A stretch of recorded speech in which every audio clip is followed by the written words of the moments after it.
by the teachings of the Quran. If you're Muslim and you know it, read Quran. If you're Muslim and you know it, read Quran. If you're Muslim and you know it, and you really want to show it. If you're Muslim and you know it, read Quran. If you're Muslim and you know it, say takbir. If you're Muslim and you know it, say takbir.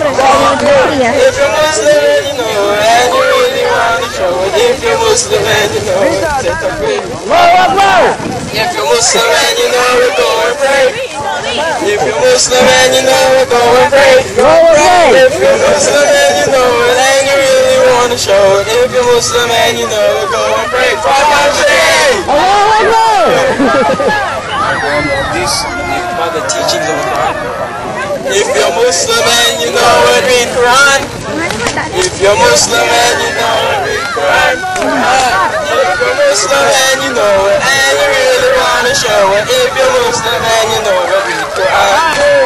If you're Muslim and you know it, say takbir. If you're Muslim and you know it, say takbir. If you're Muslim and you know it, and you really want to show it. If you're Muslim and you know it, say takbir. If you're Muslim and you know it, go and pray.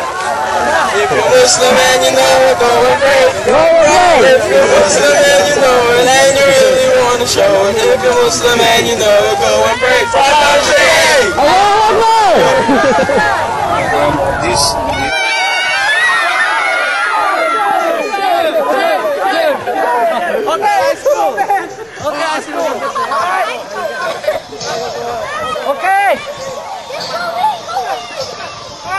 Tak boleh asyik.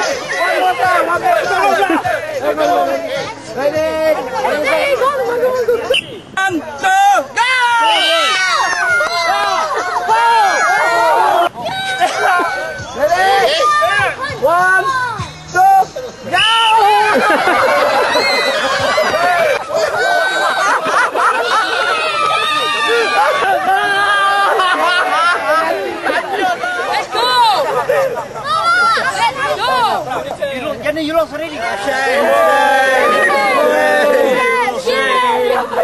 I want to do something.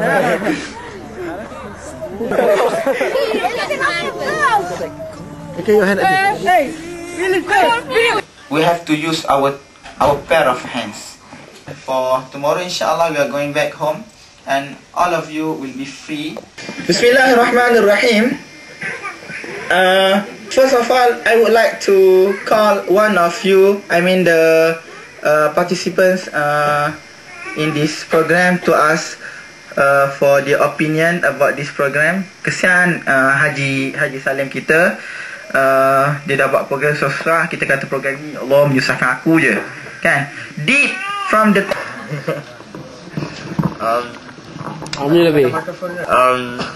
I reckon this camp is quite educational for like people who is lacking of Islamic studies, and quite social, enjoyable, and yeah.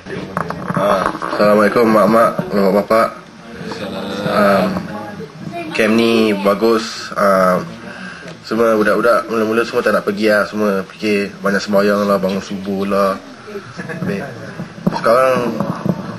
Sekarang pun ada orang dah suka lah, pasal ada banyak kawan kan. Habis ada experience ni semua. Jadi bagus lah buat camp ni semua. Tak apalah, duduklah. Hadrat Kumail radiyallahu anha says, I was with Ali radiyallahu anhu once on a journey. When he reached an inhabited place, he approached a grave and said, O you dwellers of the graves, O you live amongst ruins, O you live in the wilderness and solitude, how fare you in the other world? How has it gone with you there? He continued, the news from outside is that all you did leave of the wealth and riches here has long been disturbed. Your children are orphans, your widows have long since remarried. Now let us hear about you.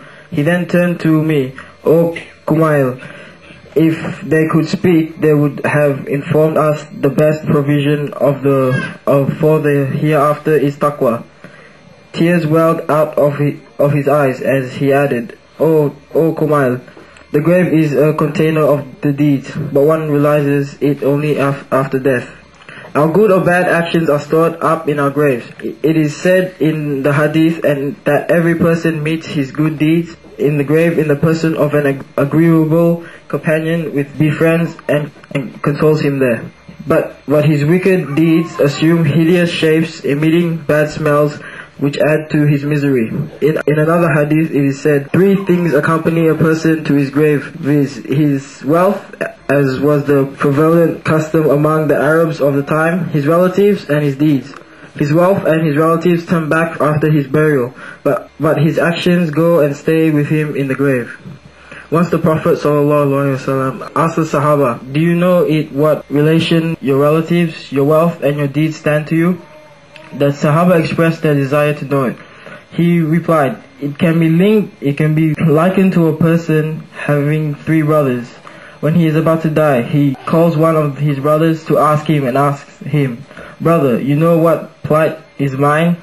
What help can you render me at this juncture? What brother replies, I should call the doctor to you, nurse and attend upon you, and when you are dead, I shall bathe you, and shroud you, and carry you to the grave. Then I shall pray for you after you are buried. The brother is his kith and kin. He puts the same question to the second brother, who delivers himself like this, I shall remain with you as long as you are alive. No sooner you are dead than I shall betake myself to someone else. This brother is his worldly wealth. He then questions the last brother in the same strain, who makes response, I shall not forsake you in your grave, and I shall accompany you into the place of utter solitude. When your deeds are weighed in the balance, I should forthwith lend my weight to the scale of your deeds and weigh it down. This brother is the personification of his good deeds. Now tell me, which of the brothers you regard to be the most useful to the person? The Sahaba replied, O Prophet of Allah, the last brother is really the most useful to him. There is no doubt about it. The other 2 brothers were of no avail. Thank you.